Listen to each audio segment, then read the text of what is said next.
Carfagna. And here in Genoa Township. He is a native of Central Ohio in the Columbus area and has a bachelor's in political science from the esteemed John Carroll University. Following his graduation, he immediately was accepted into the Ohio Legislative Service Commission's fellowship program, where then he followed up working as a legal or as a legislative aide.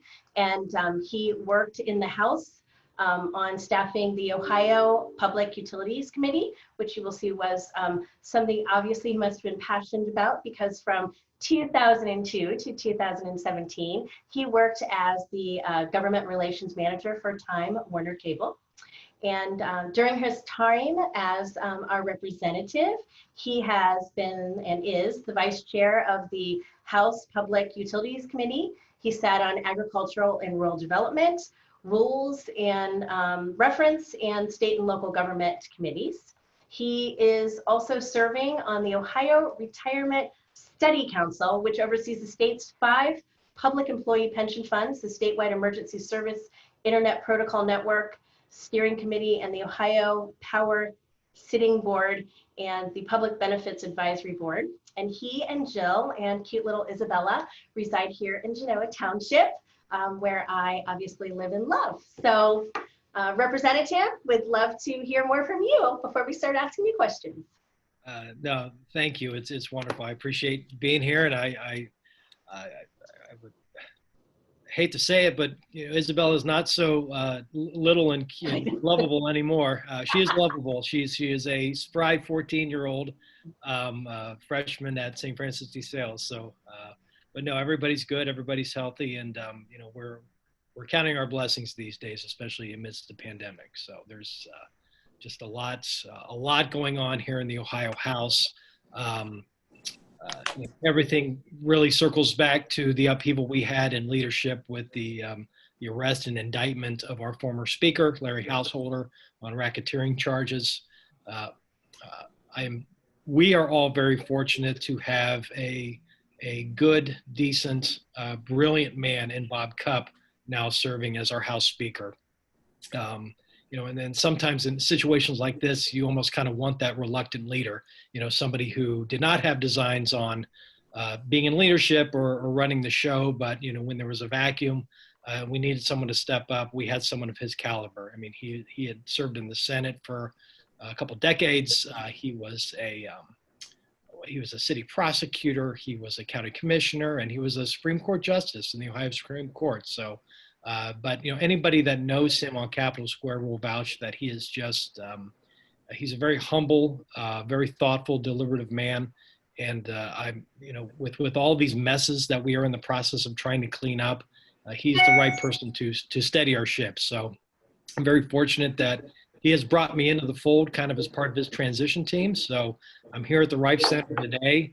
I've got a pretty full calendar, and I like being busy. We're on legislative break, but you know, it doesn't mean that we get to sit around and binge watch Netflix all day. You know, we have a lot of work that still needs to get done, and you know, I'm helping however I can with policy work and with campaign work as well. Well, I guess that's a great lead in for me to say, we'd like to talk to you about 4 issues and any others that you'd like to bring to the table. And we'll ask if anybody has a question, they can put it in the chat box, and later on we can unmute people for an open question and answer if we may.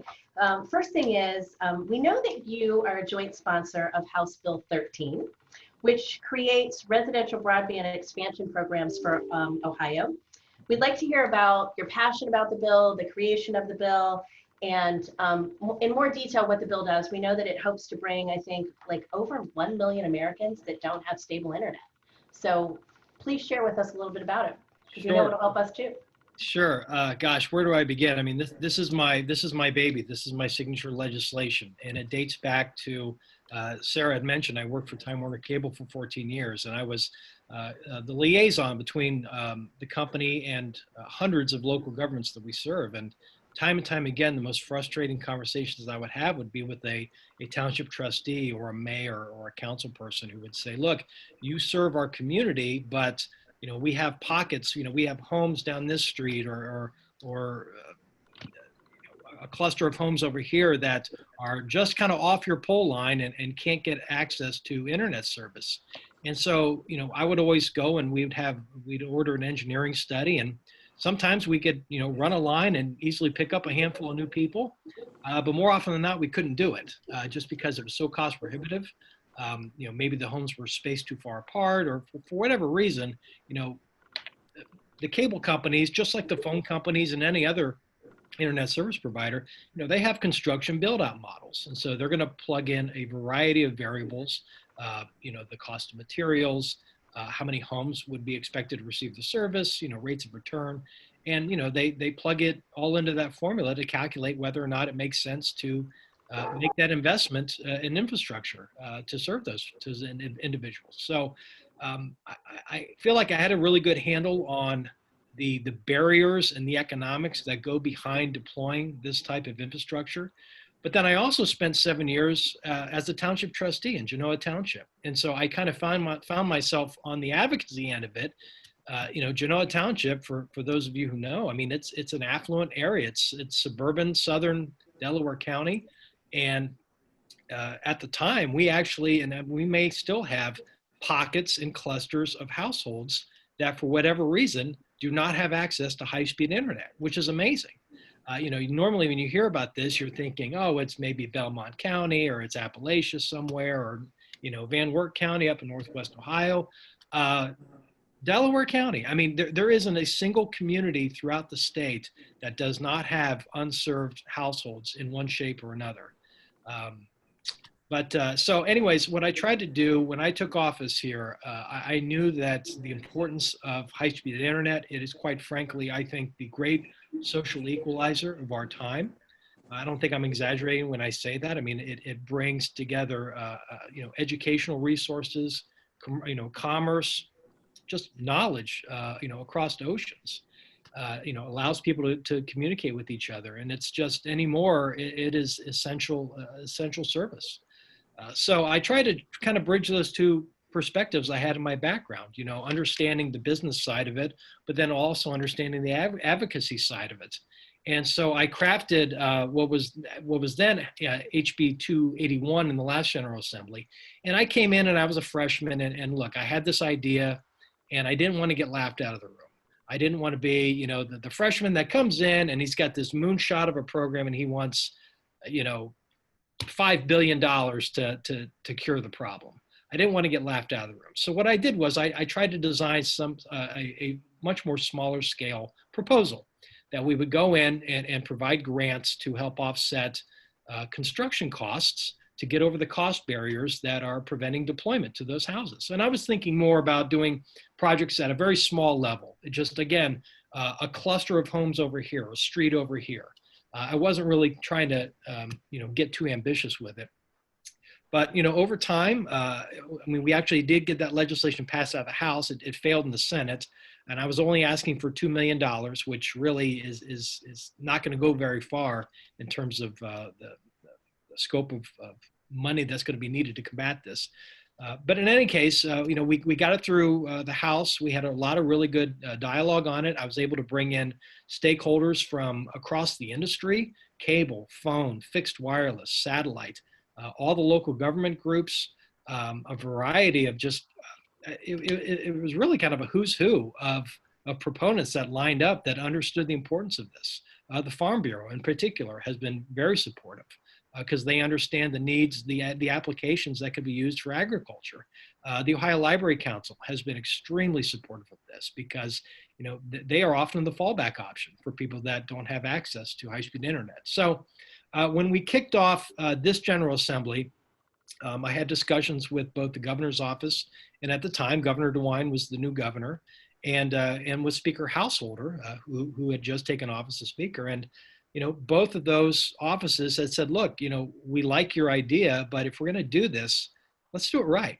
Let's be more ambitious. Let's be more aggressive and expansive with it. And I said, that's great. That's what I want to hear is that we have political will to do something much more meaningful. So I went back to the drawing board last summer, and I basically rewrote the entire bill on my own with some of the input that I had gotten from a lot of the stakeholders. And so what we did was we simplified the program. Governor DeWine's office has now pledged $20 million behind this effort. Now, the caveat is that we have to get this done, but they have found money in the current budget for fiscal year 21, and it has survived these few rounds of budget cuts, $20 million that they're going to put behind this effort because they believe in it. And, this pandemic in particular, I mean, I can talk about how big of a need it was before the pandemic, but the pandemic has really laid bare the disparities in the haves and the have-nots with high-speed internet. Ohio State University did a study that showed that there's nearly 1 million Ohioans that lack access to reliable internet service. Connected Nation or Connect Ohio did a study that revealed 300,000 households have no internet options whatsoever. So the need is very real in this state. During the pandemic, look, you can't work from home if you don't have the internet. Your children cannot participate in virtual learning without the internet. There's been a lot of really good stories about the proliferation of telehealth services that have come online. How we're able to get more healthcare services and professionals into some of these more remote rural areas through the use of FaceTime or Zoom or other methods. But if you don't have an internet connection, it's a wasted resource. And the tragedy is that people are being denied telehealth opportunities in the very areas that are lacking these services to begin with. With regards to the pandemic, I mean, with so many people being laid off during the shutdown, you have two ways to file for unemployment. You can either call in and take your chances and sit on hold and try to get through to an operator or to somebody at that call center, or you can file online. And you can file online 24 hours a day. But if you don't have the internet, you're denied that option as well. And then finally, look, we're in a presidential election year, and with the loss of in-person voting during the primary, we needed people to be able to download absentee ballot applications, or just find a way to get an absentee ballot. And it's very easy for me at home to just click on the website, download that application, fill it out, send it in, and then get my absentee ballot. But again, you're just removing one more step. And another great tragedy during this time was for all of these people that had been getting by without the internet because they would go to the computer lab at their local library, or they would go to the McDonald's. We hear about all the kids going to McDonald's to do their homework, or they would go to, any place that had free Wi-Fi to take advantage of that. We took away those fallback options now because, our libraries were closed. Our dine-in restaurants were closed.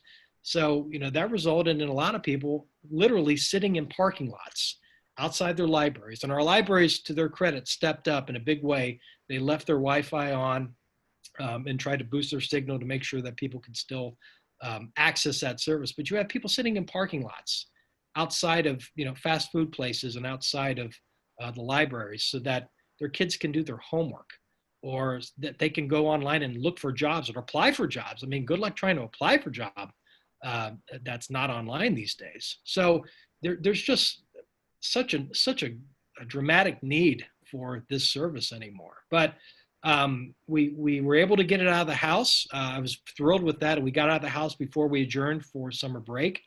And it is currently pending in the Senate. I had my sponsor testimony on the bill. The Senate is very, very interested in it. They understand it. A lot of senators across the street were House members in the last General Assembly. So they were aware of this bill and the need for it and had voted on it previously. So I'm very, very hopeful as I sit here. We're going to be making a few amendments to it. But the fact that the Senate is even talking about making amendments tells me that it has a pulse. I've heard great feedback from Senate leadership, from the chairman of Public Utilities Committee, Senator Wilson, Vice Chair McCauley. Everybody wants to see this happen. So I've had my heart broken before, and I'm a Browns fan, so I'm always very superstitious about winning anything. But look, I'm very, very hopeful that we're going to get this across the finish line when we come back after the election. But with that, I'll turn it over. But the one thing I do want to stress, though, we talk about how important the internet is. One thing that is, I think, critical to your industry, and I found this in my research, there were researchers at the University of Colorado Boulder and Carnegie Mellon, and this was back in 2015, and they found that access to broadband increases home values anywhere from 1.8% to 3.1%. I mean, and that's 5 years ago. I don't know what it would be today. So, when I took those numbers and plugged it into, Ohio's median home values, you're looking at roughly $3,600 to $6,200 of instantaneous improvement to one's property value. And that's if you don't even purchase the internet service. Just having it available where you live increases your property value significantly overnight. And I use that a lot to try to educate people on how I think it would be transformative, especially in our rural areas and our small towns. If we can retain the younger demographic, those 24 to 35-year-olds, that they will, come home after they get done with school and plant seeds and purchase a home and start a family, and telecommute to work or start a home-based business utilizing the internet.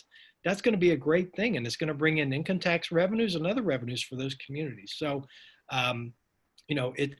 my bill is a residential only bill, and I do want to reemphasize that. We've made a lot of investments as a state in fiber optics for economic development, for higher ed, for research and development, and that's all well and good, but there's just something very fundamental about getting this critical service to people's houses so that kids can do their homework at home instead of grandma's house or instead of a McDonald's or the library. So I will shut up and turn it back over to you guys. If you have questions about the bill or any other items, let's talk. I know I didn't really get into the guts of how it's all going to be administered, and I'm happy to do that, but I wanted to start at a high level first. I think that's great. We'd like to move into and thanking you for that, because we know that obviously protects our residents, and it also protects many people's pocketbook when they go to sell. And thank you for the data points on that. But we really want a big thank you for your yes vote on House Bill 606, when you helped to pass the civil immunity legislation to protect small businesses, but especially making us essential service during that time period, because we kept obviously all of us afloat. And as you know, when we touch helping people sell a house, it touches so many other fields. I don't know if you want to speak on that, but we want to publicly applaud you for your help on that with us. Yeah, House Bill 606 provided qualified civil liability immunity pretty much across the board. I mean, there was a strong emphasis and some added protections for healthcare workers, and rightfully so. But we just need to aid in the recovery and the healing of our state. Our schools are trying to reopen slowly. Our restaurants are increasing their capacity slowly. Across the economy, I mean, all kinds of different businesses and organizations, retailers are all trying to reopen and recover, and they're trying to do it the right way.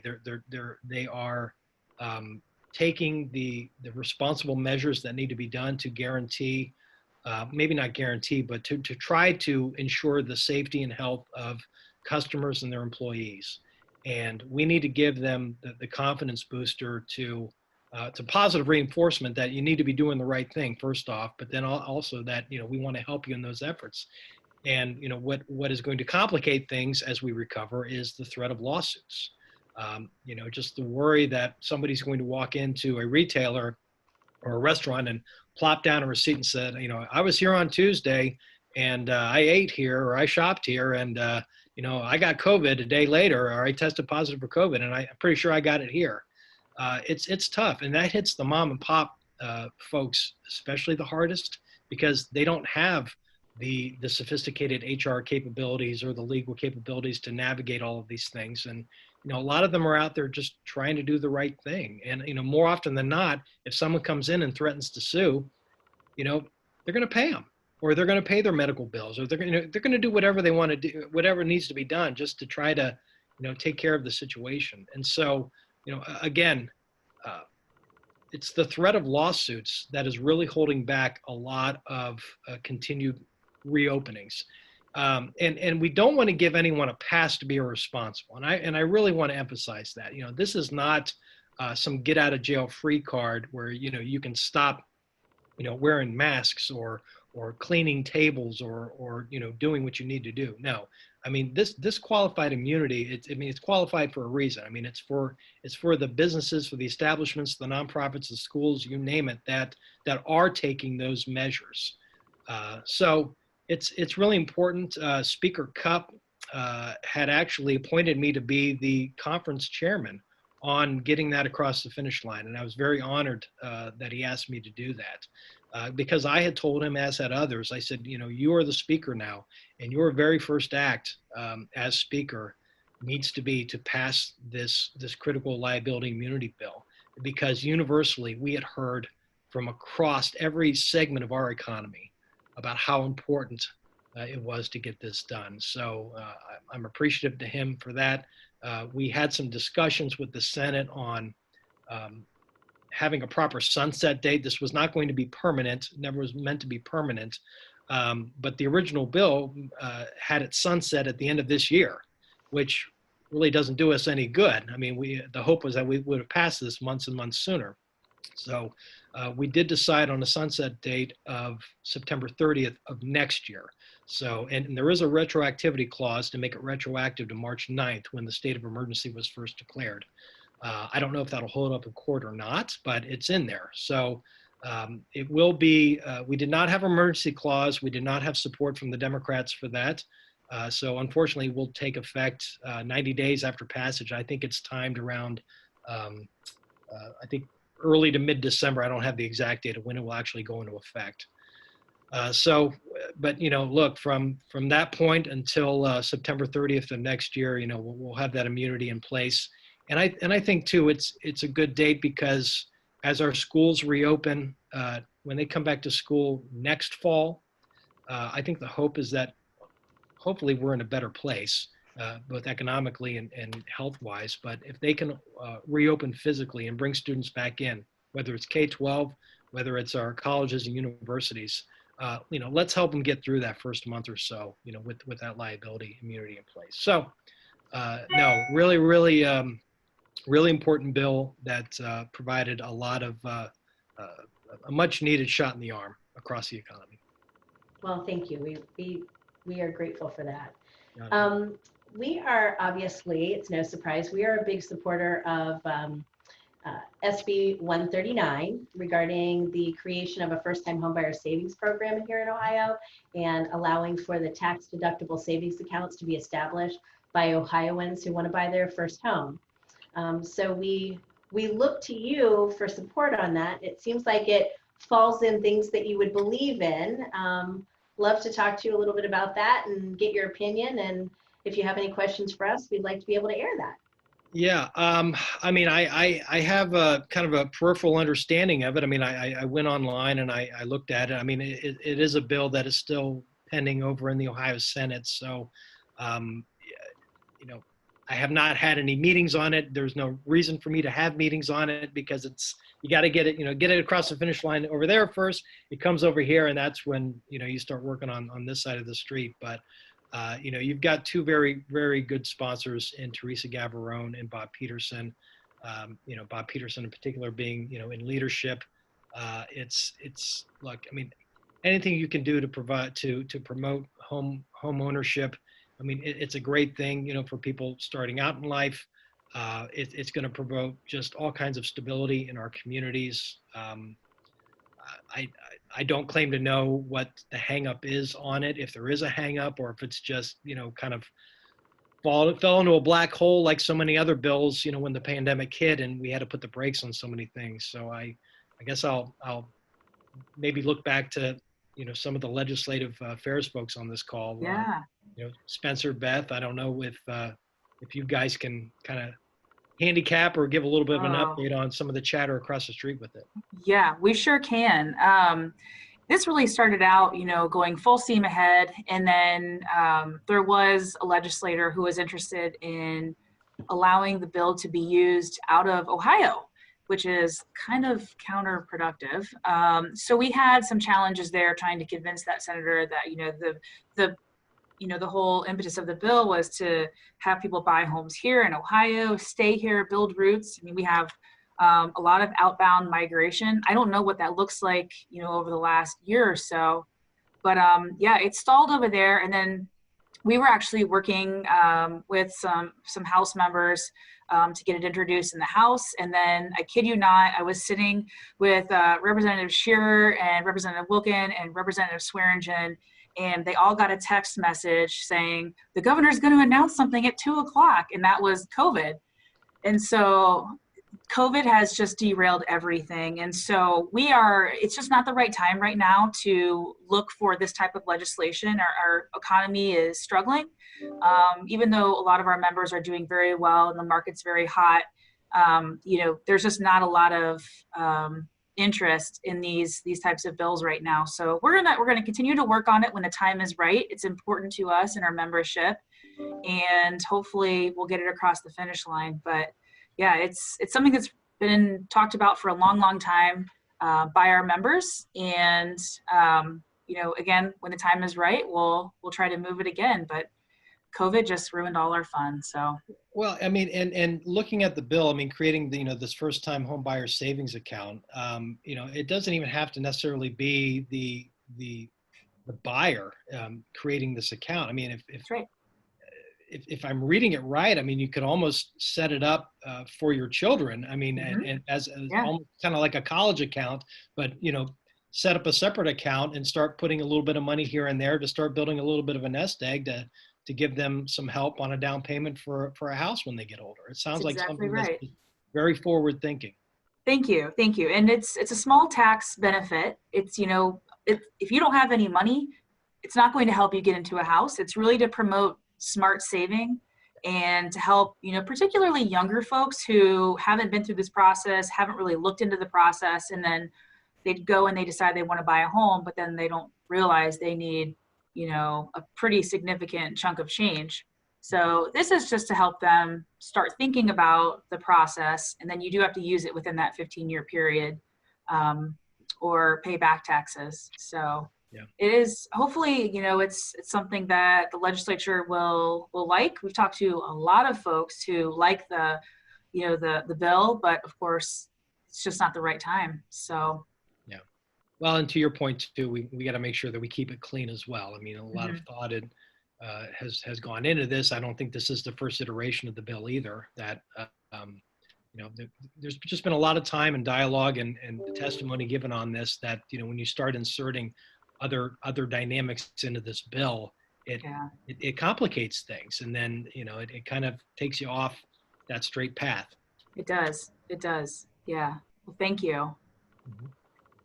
Well, for back to, and we want to thank you about forward thinking for helping to encourage smart savings if and when it gets over to for you to support it. But another thing that we want to talk about in forward thinking is the concern of financial burden of property owners. And as you can imagine, we oppose blanket eviction bans, and we absolutely support emergency rental assistance. We know that the governor recently had mentioned some of the rental and mortgage assistance might be likely coming forward. And our staff has been working to advocate for this because it's a much better alternative to eviction moratoriums or to things of that nature, because that obviously shifts the burden onto the property owner. And it could still be a small mom and pop owner who can't afford to shoulder the burden of having someone stay somewhere, and yet they're still footing the bill to a mortgage company. Right. So if there is a bill that would come forward and comes in front of the legislature, could we look for your assistance and support to help us move that forward? Yes, absolutely. I want to try to promote as much stability as we can, as we continue to recover from the pandemic. There was actually a fund that was created in Delaware County, where we are, and we're very fortunate. But I believe it was a community. I think it was community development block grant funding that The United Way actually worked with the county and with the state DSA department to take take those funds and convert it over into, I believe it was like $500 mortgage and or rental assistance payments. So it was a really great story. I forget how much total they had to work with, maybe 50,000 or so. Don't quote me on that.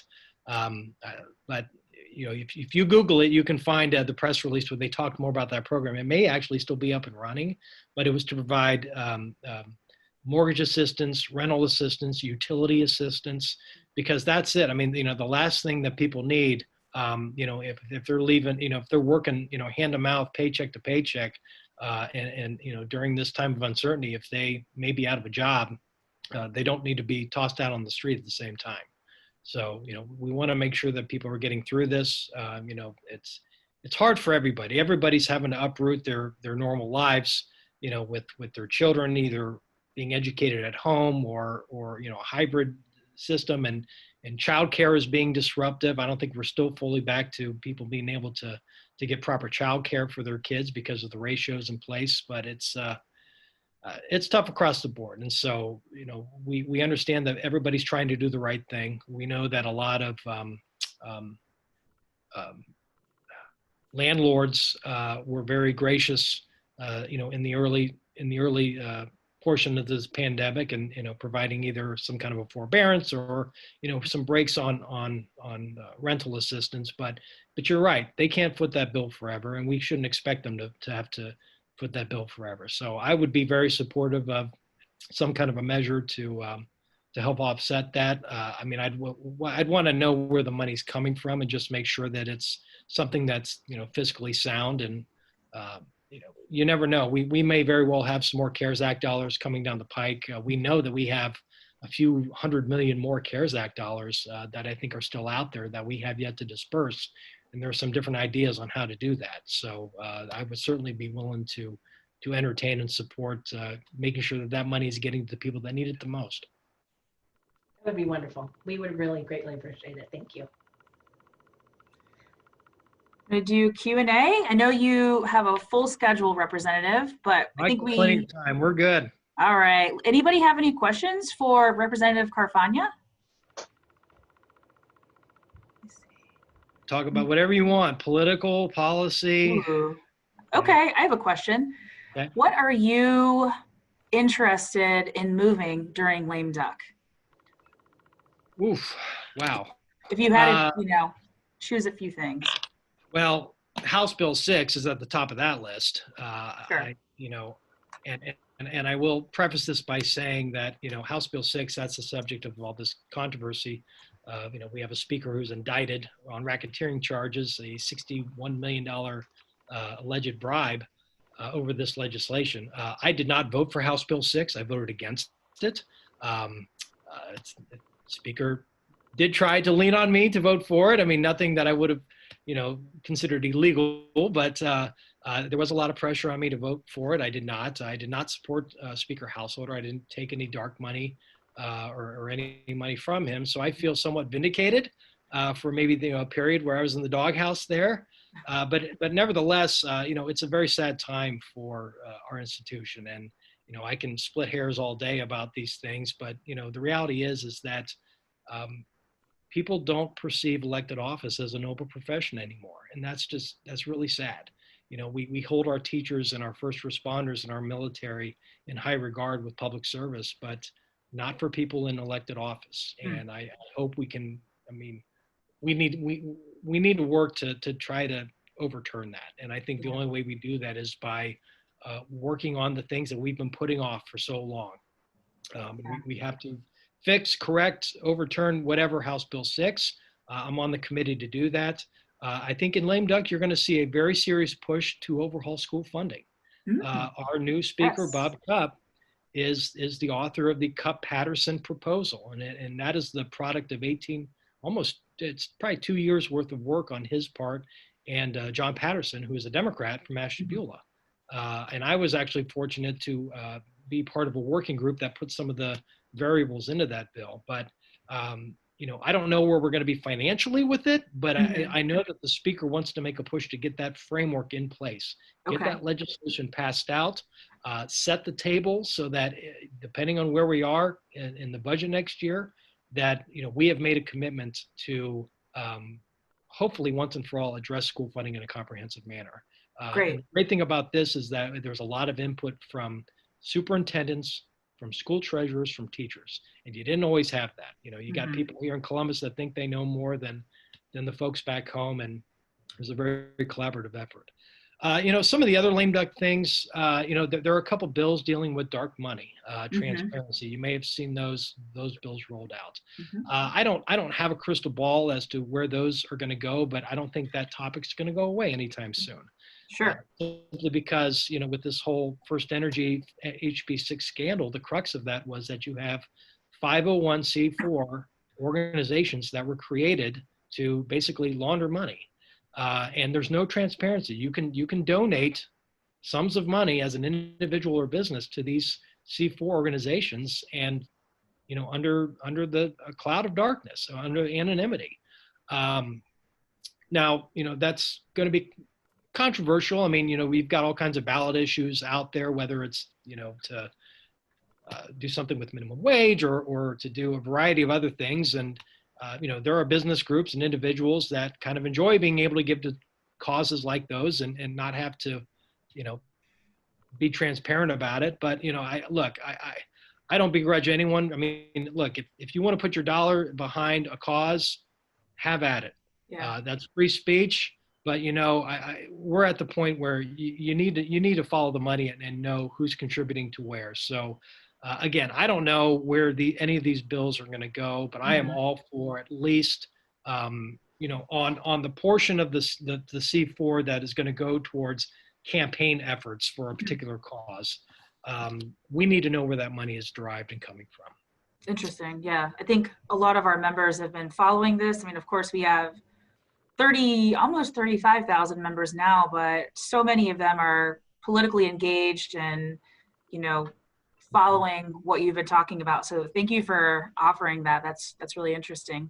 One question, I guess, this is more on the licensing side, but we did speak to Speaker Cup a few weeks ago, our CEO and myself, and we just mentioned, renewing the licensing, I guess that period, the extension it's going to expire on December 1st.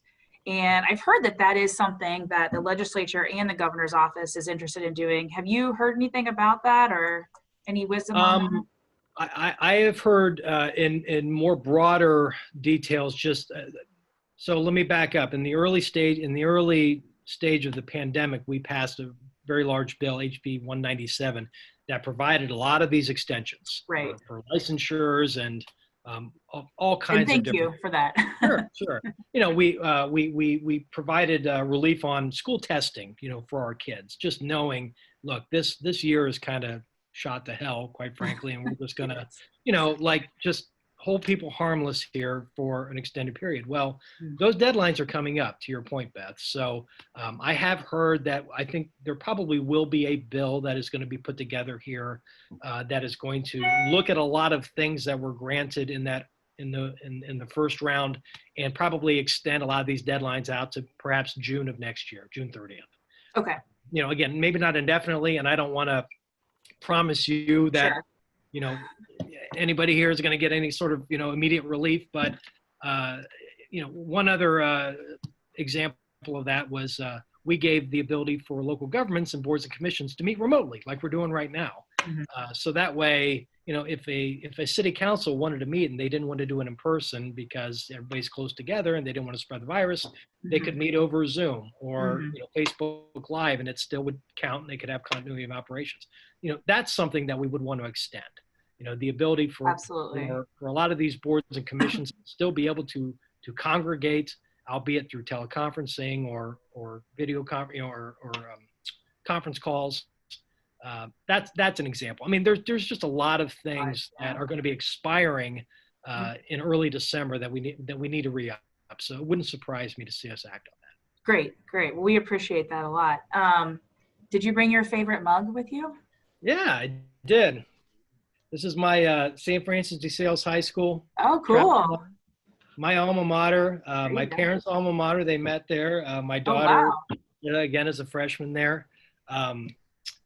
It's just, it's important to me. I mean, look, those were my formative years. Of course.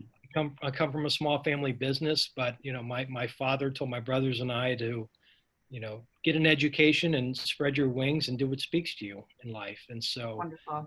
it was in high school where I kind of became a social studies geek, and I really gravitated towards the civic process and American history and American government, and went to Buckeye Boys State and served on student council. So it's meaningful to me for a variety of different ways, and I keep it on my desk and I drink out of it just as a reminder of where you came from.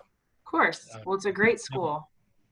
Well, a representative, I would have lost a bet. I assumed it was a empty jar of spaghetti sauce that you might have had.